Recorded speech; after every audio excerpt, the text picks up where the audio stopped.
Kapolda Metro Jaya Irjen Pol Karyoto memimpin apel gabungan persiapan peringatan Hari Buruh Sedunia di lapangan Silang Monas, Jakarta Pusat. Peringatan Hari Buruh Sedunia diperkirakan akan dihadiri ratusan ribu pekerja.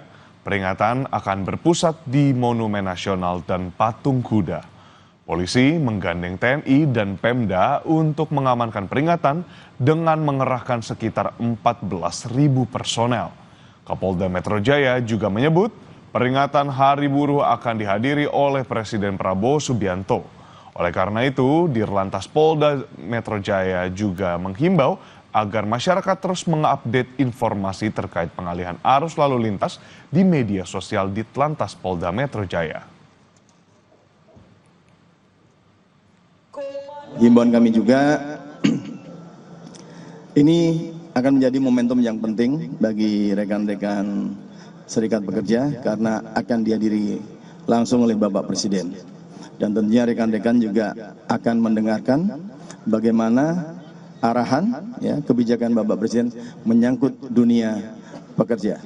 Ya, kita tahu mereka juga sedang menuntut tentang beberapa undang-undang, revisi dan lain-lain.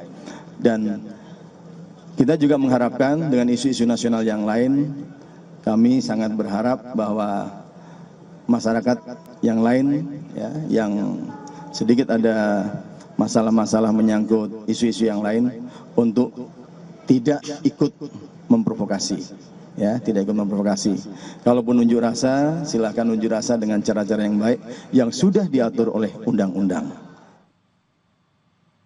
Tetaplah bersama kami di Kompas Pagi karena akan ada informasi Kejaksaan Agung menetapkan hakim nonaktif Pengadilan Negeri Surabaya, Heru Hanindyo tersangka kasus tindak pidana pencucian uang.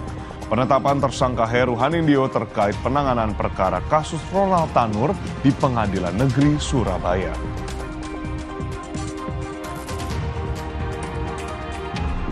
Ada pula sorotan soal Ketua MPR yang juga Sekjen Gerindra Ahmad Muzani menyebut perlu perbaikan komunikasi pemerintah dengan masyarakat usai mundurnya Hasan Nasbi sebagai Kepala Kantor Kepresidenan.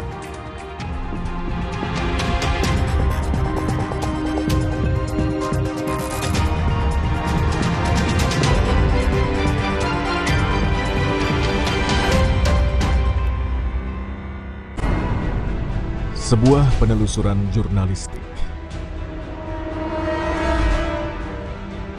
Investigasi untuk mencari bukti dari peristiwa-peristiwa yang mengundang polemik. Dipo Investigasi setiap Senin pukul 8:30 malam di Kompas.